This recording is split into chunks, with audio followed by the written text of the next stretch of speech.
Hi, my name is Lady Marie Bonganciso. I am from Cebu City, Philippines. Ano nga yun? ano? Bakit ako nag-apply, no?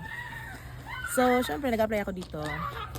I've been teaching in the Philippines for 10 years na as kindergarten teacher. And imagine for 10 years, walang improvement sa life ko. Wala pa akong bahay, wala pa akong ganun.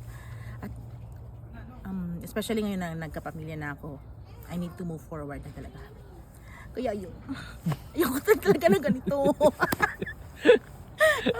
Yun. Ano pa ba? Ano nga yun? So, nangarap kang umalis. Kaya yun. Tapos, Kasi tingin ko, ayun lang. Yun lang yung way na para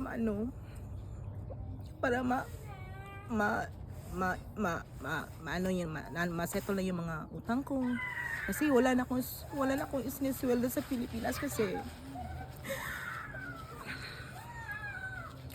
Pero hindi ko talaga gusto na umalis talaga kasi ayun ko palagi sa family ko. Kasi close kami ng family ko. Pero ngayon parang malalim kasi yung why ko, kaya ako nag-pursue na talaga na mag-apply dito. Kaya ayun. At saka napakasulit talaga na napunta ako dito kasi kaya ko nang bayaran yung utang ko at di ba, mababayaran ko na yung utang ko. At the same time, may natitira pa talaga at nakapagpapadala pa ako sa Pilipinas. At medyo malaki-laki din ang napapadala ko doon. Kaya ayun, at saka yun, especially at now my family is here, my husband and daughter are here na. Syempre yun, mas naging happy ako na dito na rin sila sa akin, together with me. Yun, ano nga ba yun? Actually, nung December 2022, doon ako gusto ko na talaga mag-apply. Kaya nung December 22 nagpapa-FCE na ako. At saka nagpapasalamat talaga ako sa inyo, ma'am, na kasi iba talaga pag guided ka. Kasi nagtatry kasi ako na ako lang muna yung mag-apply. Tapos parang hindi ko alam anong gagawin ko susunod. Ano ba requirements yung i-prepare ko?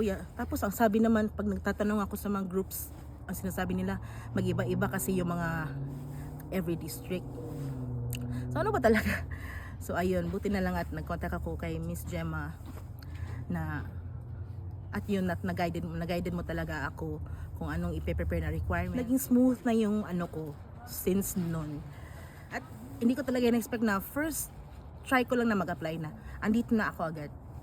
Kasi nga yung iba 3 years silang nag-a-apply pero hindi pa rin. Pero kaya nga nagpapasalamat ako na ang swerte ko naman, first attempt ko lang ng pag-apply at na-hire ulit ako. Huwag kayong mag-hold back. Pag gusto niyo talaga, marami talagang paraan eh. Pag nag-hold back kasi kayo, parang mas malakas kasi yung force na nagpupulo sa iyo pag nag-hold back ka. Kaya go apply as more districts as you can. Kasi the more the merrier. Ano ba yun? The more entries, the more chances of winning, di ba? Yun. So kaya yun din ginawa ko. Kaya at actually isang district lang in-applyan ko pero daming ko as long as may pumap up na hiring, ina-applyan ko no, sinasabitan ko yun. Kaya yun lang talaga, go lang ng go. At saka yung pera, money is not the issue, like, right? Kaya ayun, may mauutangan at mauutangan talaga tayo sa Pinas. Yun. pero ngayon financially, sa palagay mo, you'll be good. Yeah, I could say na medyo na makakabili na ako ng mga, kasi dito sa Amerika, kung i-compare nung napunta ako dito sa Amerika, dito ko lang talaga na ano bang nangyayari sa Pilipinas? Bakit yung minimum wage natin hindi siya swak sa mga bilihin? Kumbaga, kung minimum wage sa Pilipinas 450, parang ganun. Tapos pag bumili ka kung gusto mo mag-Jollibee everyday, kung gusto mo mag-Jollibee, for example, Jollibee or mag-fast food ka, 150, 120. So, ilan na lang natitira sa isang meal pa lang yun. Pero dito, nung napunta ako dito, imagine ko, yung minimum, nung sweldo ko dito, parang wala lang kung kumain, pwede kang makakakain sa labas. Kahit na, sabi nila, hindi naman ganun kalaki yung sweldo ng teachers dito, pero para dito kasi sa US parang walang mahirap, walang mayaman. Kaya, yun yung na appreciate ko talaga dito sa US. Yun. Sa Pinas, grabe. Ewan ko, hindi ko naintindihan. Ba't ganun? But keep on going lang po. Believe in yourself. Kaya nyo yan. And be yourself lang talaga during the interviews. And do your best. Ano kasi, ano ba yun? Pag nahihiya ka kasi, parang nabubulol-bulol ka pag nagsasalita. 'Di ba? Gaya ngayon, para akong natetense. Pero pag nung interview kasi ako parang